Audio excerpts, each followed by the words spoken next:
Hi, everybody. This is Jeff Overturf from WTFradio.me. I'm sitting here talking to Tom Seabourne. Hey, Tom, what do you think about the Taekwondo team fighting in the Olympics this year? Well, I'm so glad that Taekwondo is still an Olympic sport. It's had its troubles, I'll tell you. It became an Olympic sport in '88. Well, actually not a medal sport, but just an exhibition. And it's had tough time, I'll tell you, a lot of, just like any of the sports, there's been some mismanagement here and there, and sometimes I have some funny stories about some of the coaching. When I was on the U.S. team in 1979 and 1980, one of the coaches suggested to one of the players, and the Olympic team members are called players, not whatever. That's what I'm referring to when I say players. And they have to make weight. They have to be they're just like boxing. They have certain weight divisions. And one of the coaches told one of the players that in order to make weight, drink lots of Cokes because that fizzy carbonated water will burn the fat. Right. Yeah. So, I mean, there's a lot of misinformation. Oh, yeah. A lot of crazy misinformation out there. And we were going to go over, well, we did. We went over to Germany to fight in the World Championships. And so what we did for 2 weeks, Jeff, instead of, adjusting our time clocks when we got there, we trained on German time in the U.S. So that meant we would try to sleep during the day, and then we would train at night. But, we'd be falling in potholes while we're running. Nobody could sleep because it was adjusting our time clocks. And when we went over there, we had 2 weeks to be on the German time clock. So yeah, I'm not saying that the coaching nowadays is bad, but I'm afraid that, like any traditional sport, karate, taekwondo, sometimes many of the coaching practices may not be up to par as to what's going on in the real world. Well, just at a glance, I noticed that Korea won 4 gold medals. The United States got none. And I thought that United States had a pretty good showing in Taekwondo throughout the years. Yeah, Stephen Lopez and his sister Diana have been doing great in the Olympics in the previous few years. In fact, Stephen's amazing. But Taekwondo is the Koreans' national sport, and you'll be amazed, Jeff, at the training that they do over there, the difference, the intensity, the fact that they're almost required to get a gold medal.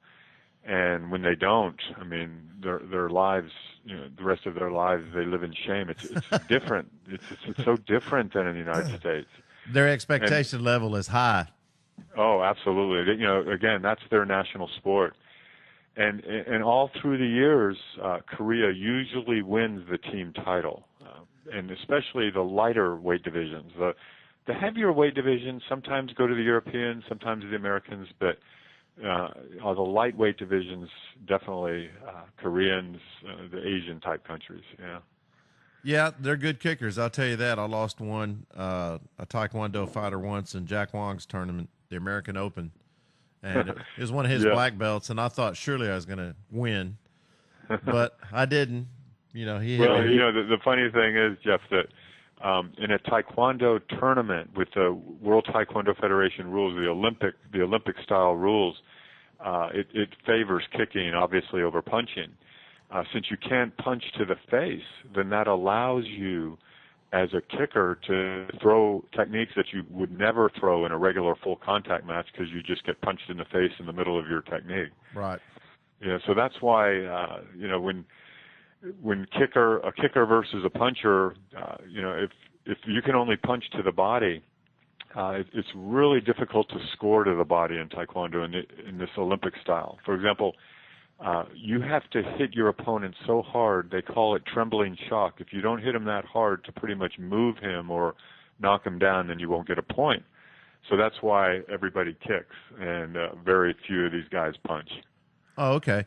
Well, as a whole, I don't know if you've been keeping up with the Olympics that much, but I was kind of worried about the United States finishing behind China as far as gold medals go. Is that going to be there's going to be different sports coming up or events coming up that are going to favor the United States more. Yeah. Later, you mean in the next couple days, you mean? Yeah, exactly. Because as a start out of the gate, China was pretty much kicking our ass. I mean, as far as gold medals go, I know we're tied or close to it. But as far as being dominant, yet we're not. China has been more dominant. Right, and if you're following some of the backstory about the Chinese swimmer who they're suspecting may have been in some sort of doping situation, the one that beat Ryan Lochte's speed in swimming, and she's just a youngster. And when you hear the stories of these Chinese who started training at age 3 because they had the genetic capability and they were kept away from their families, and you may have heard of the story where one of the Olympians, the Chinese on the Olympic team, her grandmother died, and they wouldn't tell her that her grandmother died because they didn't want it to affect her performance. So their mindset is so different than ours. They raise these kids from early on to become Olympic champions, and everything is for the state. Whereas, in the U.S., especially amateur sports, we're having a good time, drinking Cokes, eating popcorn, training, and it's not to the same level. And so you have reason to worry about our medal count, I'm afraid.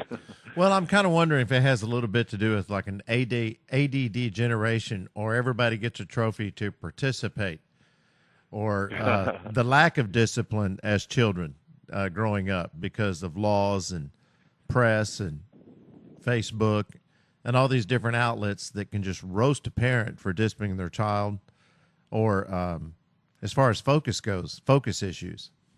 Oh, no, you have a really good point. I think with the advent of the internet and everybody's just interested in quick news bites and sound bites, and nobody wants to train hard anymore. I teach in a college, and it's so different now. The way kids come in and try to get by with as little as possible. Kids used to work hard, and it's few and far between now to find people that really want to work hard. You're right. I think our mentality, and look at the obesity, look at the way we're eating, look at the way nobody seems to care about health and fitness anymore either. So, yeah, when you combine all that along with the fact that there's little discipline and no more perseverance, because if it lasts more than 5 minutes, people don't want to be involved. So you've got a good point. I don't know the answer, but that may be part of it. I mean, obviously we have some great gold medalists that are coming through for us, and a variety, Michael Phelps and all the swimming, the tennis. I mean, we've got some players that are coming through, but I don't know whether we're going to beat the Chinese this year or not. A great question. We will in basketball. There you go.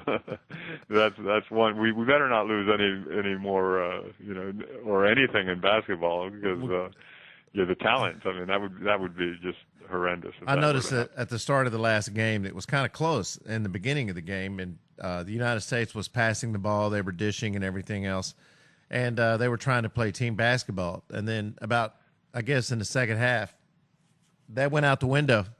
It turned into street ball, and the United States just started killing them. I think it was 110 to 67 or 57. I don't know what it was, but it was a real beating. Wow. Yeah. Just playing off skill and talent, and everybody's just saying, hey, shoot. If you don't pass on the shot, just shoot. That is funny. You're right. Because, I mean, talent-wise, nobody should be able to beat the U.S. But you're right. If it were all based on the fact that a lot of these teams, it's like they've been professional playing for years with each other, whereas all of our all-stars, they're awesome individuals, but as a team, they haven't worked together. But that's why they say Krzyzewski is the perfect coach, because he can bring these guys together. And, I think they'll win just on talent alone.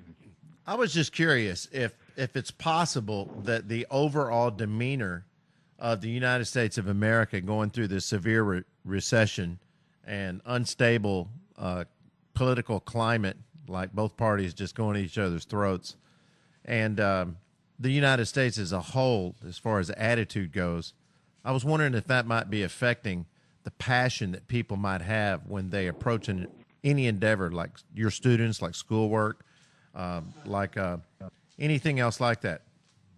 Yeah, boy, that could be the topic of a book, because I think you're right that what's going on nationally does affect us at the local level, at the individual athletic level. And there's always going to be those Olympians that have been training their whole lives, so it didn't affect them, as far as they've been focused since they were 4 years old. Right. The U.S. guys. But, I mean, the way we're moving, and with all the entitlements and people thinking they don't have to work to achieve, then you're right. That may especially play a role in future Olympics if we continue on the road we are right now. And that's my opinion. Well, it's not over yet. I hope we start pulling it out here pretty quick. But we tied him in medals yesterday. Congratulations to Michael Phelps. Yeah. I was glad, and his team. They had like two or three links ahead when he hit the water. And of course, he's not going to lose when he has that. But it was just great for him to get that extra medal, and to set a record, and to be the most highly awarded Olympian in history. So I think that was fantastic. That was a good highlight for us. Yeah, absolutely, and those type of stories, that'll be motivation maybe for our future generations. And that 39-year-old woman, Kristen Armstrong, just won the time trial, and that's saying a lot. Now, what event was she in? She was in the cycling time trial. It's an event where you're not competing against other people at the same time. You're on your own. It's called the race of truth, where it's just you follow a route based on your speed, but you're not like in a peloton, like in a group, and you're not. Is it on a speed track? Is it on a speed track? No. This is on the road. But she had a great story. She just had a child and didn't think she was ever going to compete again, and then recently broke her collarbone, but came back after that, and to win an Olympic gold medal, that's a great, awesome story. Again, hopefully motivation for kids, and they're watching that and they say, wow, I want to be like her. So that was cool. I think that just happened this morning, so that was pretty good. I haven't seen that one yet. I'll check that out later. They'll broadcast it later, I'm sure. Yeah. Okay, Tom. Yeah. Well, hey, man, I appreciate the input today, because I know the Olympics is on everybody's mind right now. And is there anything in regards to training methods today? Because I've noticed there's a lot of this CrossFit, and there's all these other various forms of training, Zumba, and all this other stuff. Do you think our training is starting to turn away from the ABCs, or is it improving, or what's your opinion on that? Is there like more fads than reality, or what would you say? Yeah, this ties into your last point about the short attention span. Americans, and we even discussed it in a previous show, that when I trained in Okinawa, we did the same thing 6 nights a week, 2 hours a night, and there was no variation. But if you tried to do that in the U.S., people would quit the next day. They don't have that discipline, and that's why, in my opinion, all these fads come out, whether it's CrossFit. I mean, some of them are gonna hang around for a while, but you're making a great point that the next new fad, if you can be the one to create it, then you will be a millionaire. And it's just a question of developing something that's different, because there's nothing new under the sun, whether it's CrossFit, Zumba, any of the different programs are really just repackaged something that was done in the old days. Kettlebells right now is real popular. That was done in the old days. I mean, so in answer to your question, I think there's a good thing about it, in that Americans are innovative enough to create these programs out of programs that had existed in the past, and it provides some people that didn't have any interest in training that little bit extra motivation to do something, because it is different. But with what you originally said about getting back to the basics, the ABCs, you're right. I mean, when we're constantly needing to rework our programs, there's some people that say, don't do the same workout program 2 workouts in a row, because your body needs to adapt. Well, that's not necessarily true, and yet that's what's pervading the U.S. right now. It's like, oh, you've got to change up your program, and that's why a lot of these new fads are really popular, because everything changes every second, so you never lose supposedly your motivation. Or your short attention span. Yeah, exactly, exactly. Because people can't do what? Focus. Yeah, people have focus issues because every time I ride my bike, it's the same 22, 23 miles. It's the same path. But guess what? My body responds to it every single time because it doesn't have a choice. I mean, it's like you're going to breathe hard, you're going to push hard, you're going to sweat, you're going to burn calories, and you're going to get an incredible cardiovascular workout. And so how can you lose? You know, right. You know, that's right. How can you miss on that? Okay, well, listen, man, I appreciate your input, and I'll give you a holler again here soon, and we'll keep this up. All right, my friend? All right, Jeff. Thanks for calling, man. Okay, bye. Okay, bye.